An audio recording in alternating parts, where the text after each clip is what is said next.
How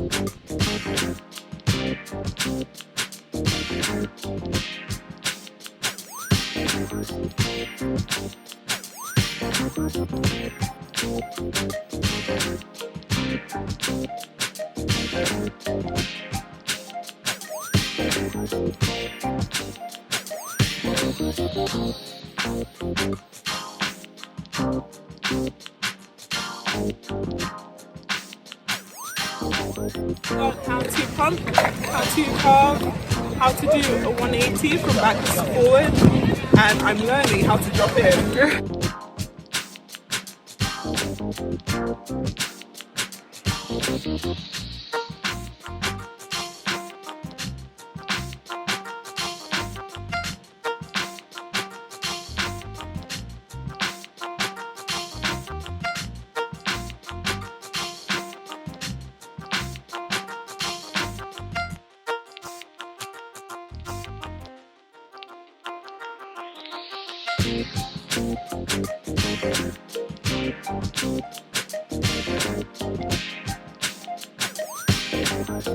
To try something new other than dancing.